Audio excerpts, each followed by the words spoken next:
janvier 2019 ravi de vous retrouver sur la première chaîne de télévision privée du Sénégal rawatina nag ngeen taamu heure bu baax bi di seen émission matinale ce matin c'est à nous du lundi au vendredi de 8h à 9h50 ni ngeen ko taamu di gisee je ne suis pas seule sur le plateau je suis avec Mamadou.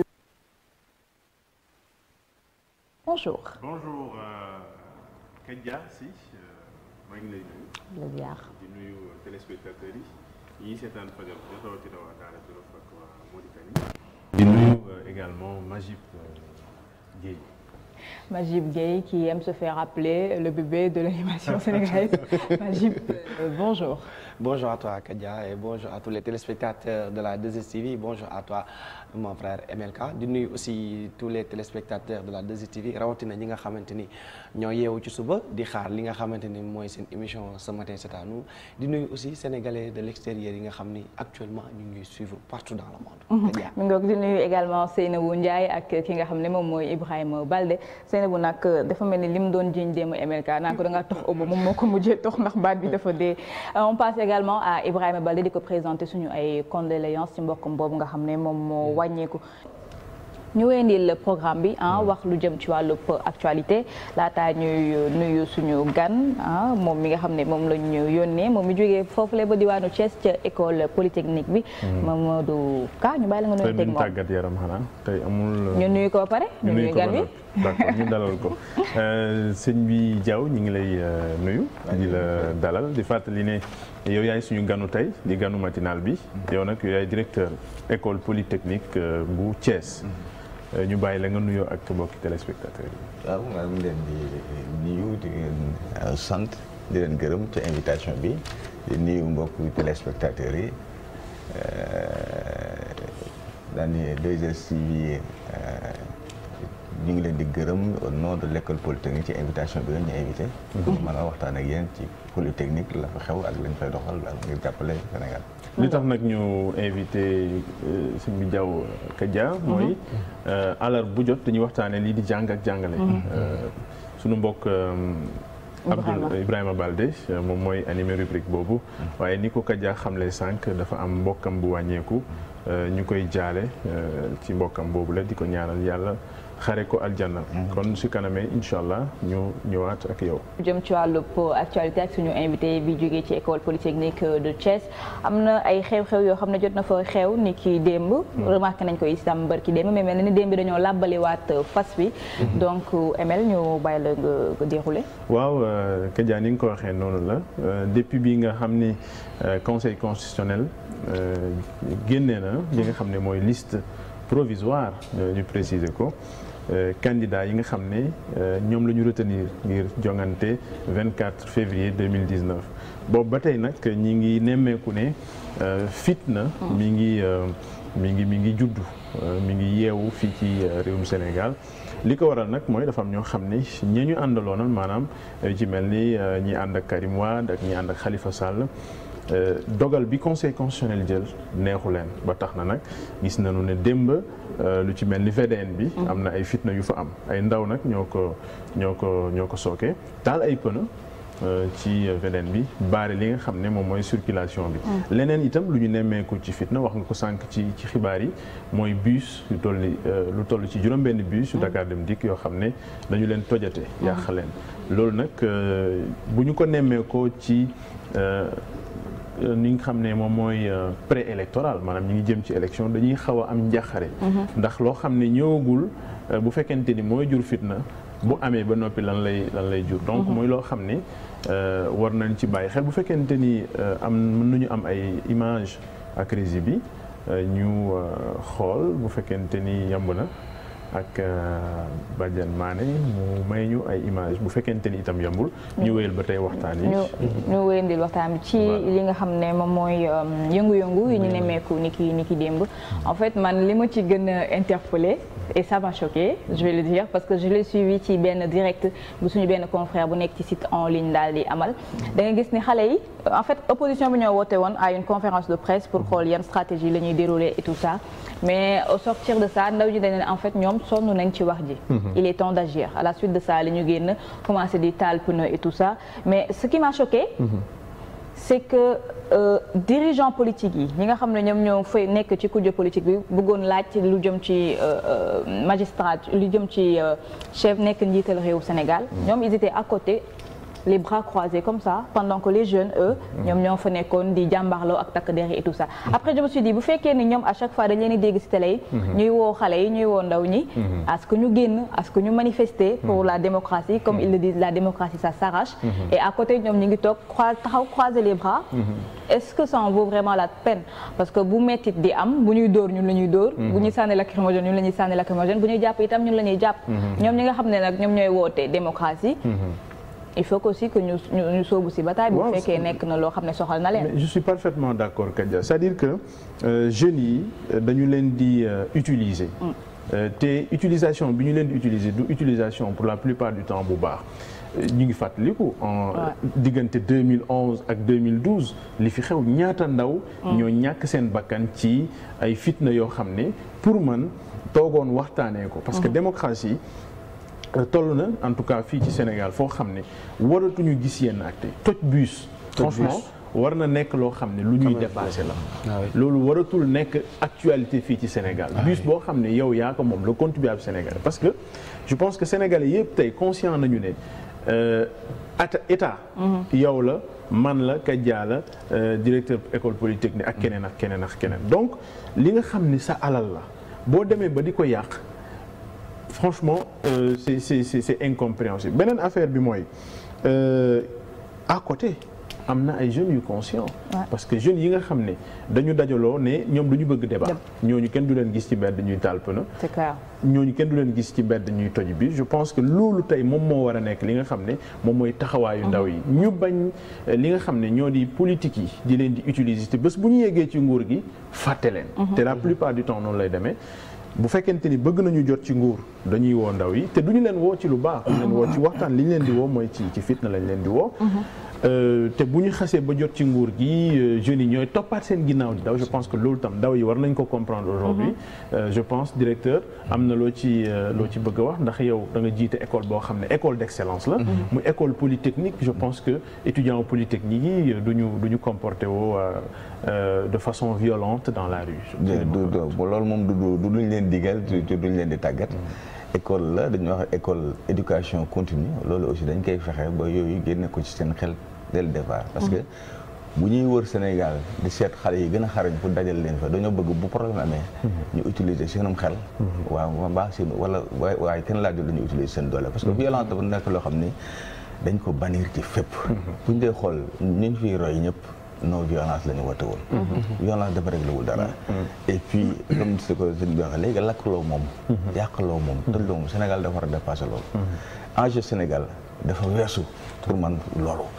c'est dañu war a xalaat ci kanam réew mi nan la war a jëm parce que lañ ñuy wax naan loo xam ni mënu leen ko séddoo te yéen a ko bokk dañ koy waxtaanee moo tax ñëpp dajaloo ñu xalaatandoo di yëkkatandoo di dóorandoo loolu mooy mën a jëmale Sénégal kanam loolu mooy mën a jëmale Afrique kanam mais xeexu yu ndaw ndawaan yi toj fii yàq fii xaalis bi nga jëndee ko lii tey bis ñëpp gis nañ bi Sotrac disparaître lu ñuy wax am daa toj naa taxul a bëri gisal effort yi ñu defaat pour Dakar dem dëkk ñëwaat mais buñ ko yàqee mais kon population moom ko ciy gën a sonn donc nañ xalaat ni ñun mbir mi ñun ñoo ko moom Sénégal ñoo ko moom du Sénégal mu Samba du Sénégal moo dafa dem yàlla moo def ñu juddoo fi nekk ay sénégalais pour suñu réew ñu war ko défendre ci lépp war a seet lépp lu jàmale kanam réew mi ñu te ñëpp ànd taxaw ci lépp lu koy delloo gannaaw ñu teg ko loolu daal laa mën ci moo tax man ma rafetlu en fait sortie bi Serigne Mbaye Sy Mansour daal di def ndax mi ngi ne ñi nga xam ne ñoom ñooy opposants yi ñoom ñuy wootee à la révolte ñoom ñuy woote ndaw ñi ñu wàcc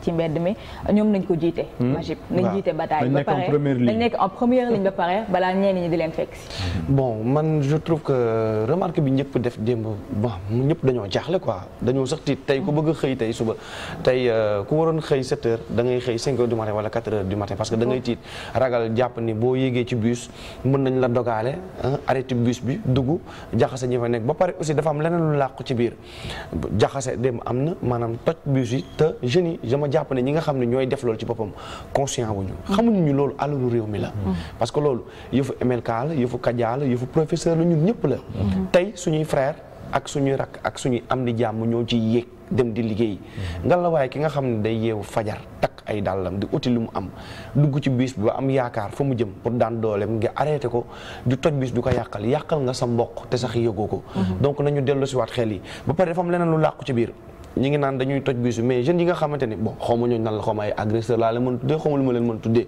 ñi ngi dugg ci bisu toj mais tamit bu ñuy dem ci terminus yi tamit di toj bisu di génne nit ñi ñëpp ñu rombaale ci tarif dañ leen di agressé xaw ma xam gis ngeen image wala déet démb ñëpp secteurs yi jege terminus yëpp cité yi nga xam ne wala cité yi wala gox-goxaan yi jege terminus Dakar Dem Dikk yëpp bu ñuy romb di dem ci terminus yi ci arrêt yi ñi dëkk foofu képp ku ñu fekk sa buntu kër dañ lay téye nangu sa téléphone donc affaire bi dafa am beneen violence bu ci rax li ma doon wax leen di rek nañu apaiser nañu wàccee tempérament yi bërki dem moo Njaay inauguré nañ TER express bi donc bu ñu gisee lii Dakar Dem Dikk ñëpp a ko bokk train express bi tam ñëpp a ko bokk suñu xel du dal dañuy tiit donc nañu ñaan aussi ñi nga xamante ne ñoom ñooy kilifa diine yi ak kilifa aada yi comme ni ko Serigne Mbaye Sy Mansour defee tamit ñoom ñëpp ñu jóg waxtaan ak ndaw ñi parce que ñoom aussi mën nañ wax ñi war a wax nañu wax waaye tamit ñi war a jëf way takku der yi tamit nañu jëf maanaam def tu ba garder ñi nga xamante ne moom la population bi moom ba ñi nga xam ne ñooy jëkk di yàqkat yi bañ a am accès foofu noonu donc ñaaw na te it na ci gën a nit ñi gën a bàyyi xel. mais c'était prévisible est-ce que bett nañu bëri réaction bi jeunes yi am parce que ñoom dañoo comme je le dis il n'y avait pas plus croyant que ni Karim Wade day bokk ci jongante élection présidentielle yi Khalifa Sall moom it day bokk ci élection yi donc ñu xëy ba à la dernière minute provisoirement mais conseil constitutionnel ne ñaar nañu rejeté na seen candidature. est-ce que bett nañu bëri en fait. bon je pense que bettul ñu bëri en tout cas man. bettu ma te xam naa ni ma bettulee noonu la bettulee nit ñu bëree bëri parce que mais parfois mais da ngay c'est-à-dire légitimité wu décision justice moom mooy poser problème parce que gis nga décision de justice Kadia dañ koy motiver juge buy jël décision daf koy motiver mais bu fekkente ni juge bi motivation yi mu motiver décision de justice yow am na loo ca mën a laam-laame rek ça pose problème parce que bu fekkente ni Khalifa Sall dañ ko wax dafa déposer benn casier judiciaire boo xam ne casier judiciaire bu vierge la d'après information yi ñu jot ba pare ñu rejeter candidature am parce que dañu ne dañ ko condamné mais ça pose problème parce que dossier bi nga xam ne moom ngay déposer conseil constitutionnel ci la conseil constitutionnel di sukkandiku pour valider wala invalider sa candidature tey par exemple yow boo doon def benn concours ñu laaj la li nga xam ne moom mooy casier judiciaire nga ñëw déposer casier judiciaire boo xam ne dara nekku ci benn tâche amu ci nga déposer ko ñu rejeter sa candidature ci concours boobu parce que da nga am benn condamnation te nekkul si ça pose problème c'est-à-dire doo comprendre finalement ci lan la ñuy sukkandiku pour valider wala invalider c'est-à-dire frustration bi également c'est assez compréhensible mais ak lu frustration am ak lu ñàkk kontaan am retenu dafa baax ci lu nekk parce que ni ko Olof Ndiaye di waxee njëriñ loo fekkee tey ay waajuru Mamadou Diop tey seen doom mi ngi barsax ak ñeneen ñi nga xam ne le policier Fodé Ndiaye ak ñeneen ñoo xam ne ci fitna est-ce que sax loolu on se demande est-ce que changé na dara bu fekkente ni li nga xam ne ay doomu aadama faatu na ci lu ëpp fukki nit gaañu nañ tey ñu delluwaat ci mbedd bi di xeexaat est-ce que ñooñu seen dee jëriñ na dara c'est une question boo xam ne c'est une question qu'on se pose voilà ndax seen dee jëriñ na dara bu fekkente ni ay nit génn nañu ci mbedd ba ñu faat leen en 2019 on retourne dans la rue pour les mêmes comment dirais-je encore comme on dit les mêmes causes, et on recommence produisent les mêmes effets donc je pense que quand même ñooñu seen dee tey na ma yàlla baal mais li mu jëriñ ci conscience su sénégalais bi surtout ndaw ñi li mu jëriñ bëriwul en fait doy na waar mi ngoog on espère que ni ndaw ñi dinañ gën a conscient quand même et éviter rumbulement parce que bu ñàkk dee am comme ni ñu ko waxee ñu lim fii yëpp ay ndaw lañ ñoo xam ne ñoo ñàkk seen bakkan ci li nga xam ne moom mooy cause démocratique ndax li nga xam ne baal ma Majib souligner loolu am importance gis nga xam nga fitna Kadia boo ko yeewee dañ ne pëli ñoo ko wax ñu ne bone ficcat laaj maanaam ay dafay ay du yem ci bopp borom yow mi yee ay bi la mu mën jur parce que boo créé tey tension par exemple benn manifestation dans la rue nga taal ci tali bi pneu mais ay agresseurs dinañu ñëw. dafay rax ay samba boy dinañu ñëw parce que ñooñu loolu rek la ñuy xaar. ah oui occasion bu favorable ci seen ñoom li nga xam ne moom la ñu bëgg ils vont en profiter def naka su dul noonu xëy na sax ñi toj bi si du jeune ñi nga xam ne ay politiciens lañu xëy na li ñu bëggoon rek mooy génn wane seen mer mais toujours est-il que boo xasee ba yee fitna moom xamoo fan lay yem donc li gën mooy nga bañ a yee fitna affaire yi saa su amee day rax seetlu leen manifestation bu am rek dafay rax loo xamante ni après dafay bett sax ñi nga xamante ni ñoom ñoo doon woote pour waxtaan ak jeunes yi donc ñoom nañu conscient waat woowaat jeunes yi di waxtaan ak ñoom mais pourquoi pas ñu trouver ay salle ñoom mais gis ma saa suñu woowee jeunes yi wala pour dajale leen waxtaan rek dañuy xool benn espace bu mag wala benn lieu public ñëw rek dajale leen fa di wax ñeneen ñaa ngi toj fële ñoom aussi ñu croiser seen bras. parfois nag jeunes yi seen jëm bopp ñooy sonn ba fippu parce que seen ay conditions peut-être moom moo demeewul noonu mais xëy na dinañ ko gën a yaatal si yeneen i émission alors dañuy wëyandil xibaar yi parce que ci wàllum xibaar la ñuy yëngu nii El Hadj Bamba Diaw moom lañ fi dalal mu représenté école polytechnique de Thiès.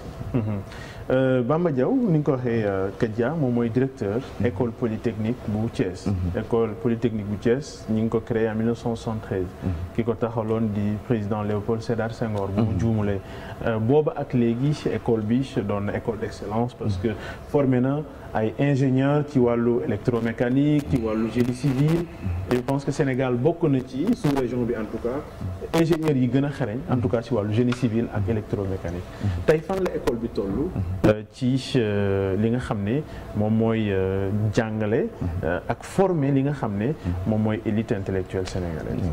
jërëjëf maa ngi leen di gërëm di leen sant ci invitation bi comme ni nga ko waxee léegi école bi effectivement ñu ngi ko créé en 1973 donc avec le président Léopold Sédar Senghor donc avec coopération canadienne moo aidé woon ñu mettre en place l'école avec deux départements département génie civil ak li ñuy wax département génie électromécanique donc loolu moo nekkoon ci école bi di dox ci ñaar département ñu formé ingénieurs yu bari yu xarañ ci mbirum génie civil maanaam bâtiment yi travaux publics yi tali yi ak ak mbirum électromécanique tout ce qui est ay production électricité transport distribution mécanique production mécanique ci industrielle yëpp léegi nag bi ñu demee ba 1900 ba 2000 2012 nag 2013 surtout école bi am 40 ans ci lañ xalaat nag léegi ban yoon la ñu war a tegal école bi parce que 73 ak 2013 dafa wuute jamono ji àddina bi dox na Sénégal aussi am nañ soxla feneen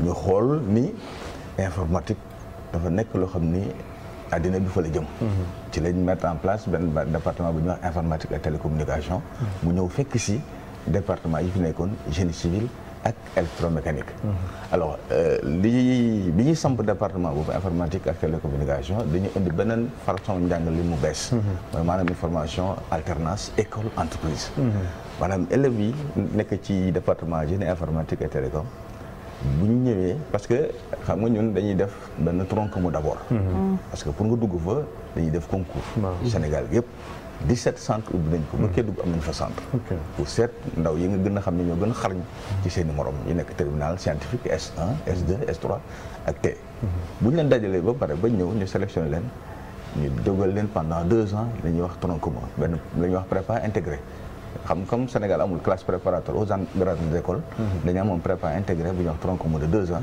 mooy équivalent bu maths sup maths spé bu ñu ci jógee nag la ñuy soog a dem ci spécialisation génie civil électromécanique ou bien informatique et télécom bu ñëwee spécialisation nag ci département bees boobu ndongo yi année bu njëkk bi dañuy def 50% école 50% ñu dem en entreprise de temps formation bi sur 12 mois sur 12 la bu ñëwee deuxième année ñu daal di dem 40% à l'école 60% en entreprise et bu ñu ñëwee ba troisième année nag muy seen 5e année ci école bi mu ñuy génn 25% la ñuy def ci école bi 75% de leur temps entreprise lañ koy def parce que dañu yàgg dégg ñu naan éducation formation emploi nit ki da nga koy former ñun léegi nit ki bu fekkee ne boo koy former ingénieur bi dès le départ da nga ko dugal en entreprise dana am la culture de l'entreprise xam nu entreprise dox bala muy génn bu ko defee day pare rek fonctionner expérience bi ñu ci am mooy xale yi bu ñu demee ñaari at immersion en entreprise rek déjà fonctionnel lañ yàlla defal na ci ndam ñu am commencé woon ak benn entreprise léegi entreprise yu bëri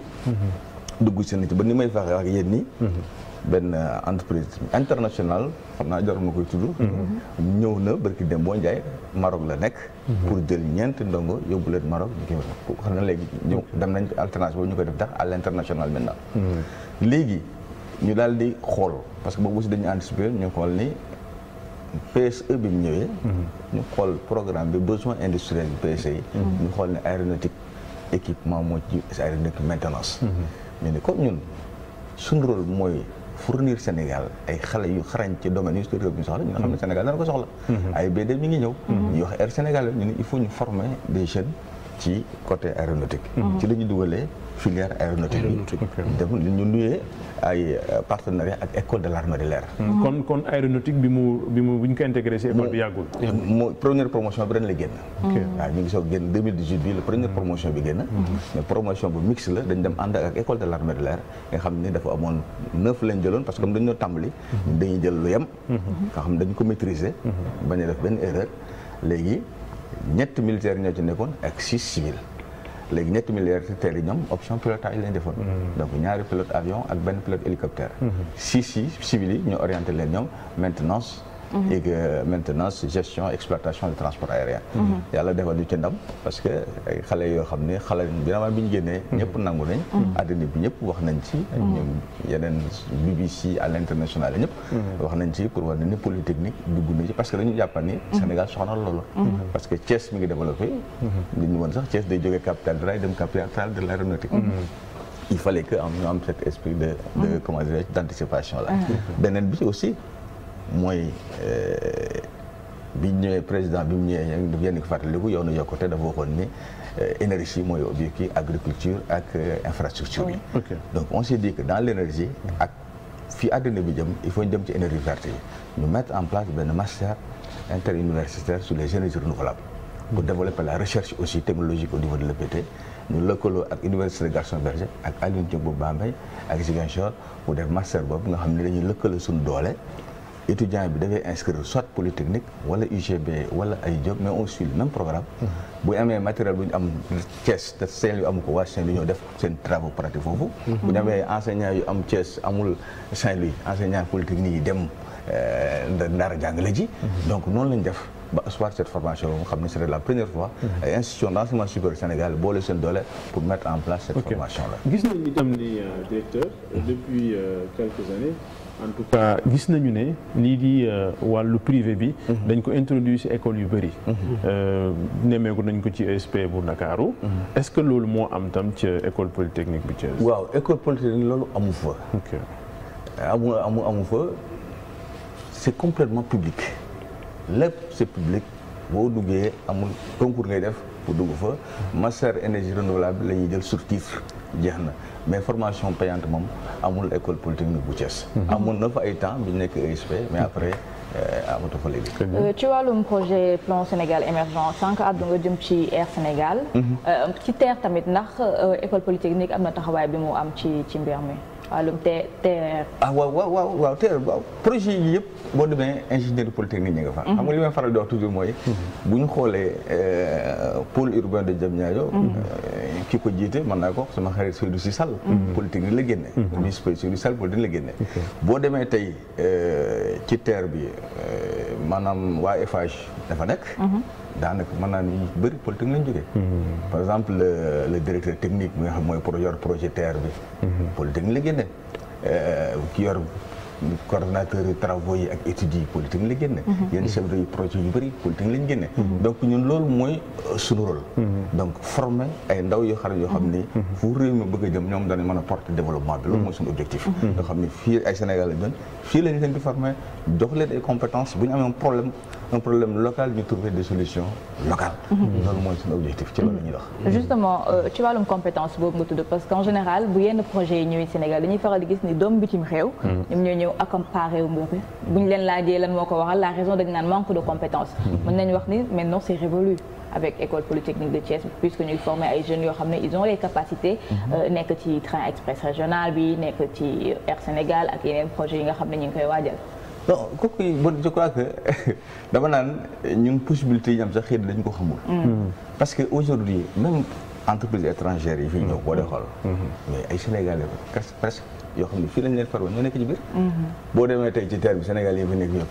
polytechnique lañ génn bu Thiès wala ESP bu Dakar. ak wala yeneen école ñu bëri ñu ëpp. côté énergie boo demee énergie français yi fi nekk ku nga xam ne ñoo yokk ci kii électrotechnique tout ça.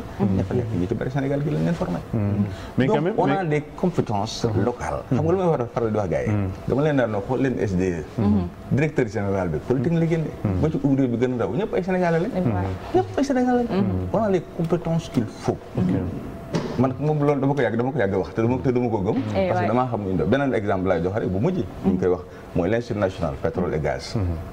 bu ñu ubbee ndey bi defee seen master dañu def appel à candidature au niveau international. 2200 candidats 22 lañ ci jël.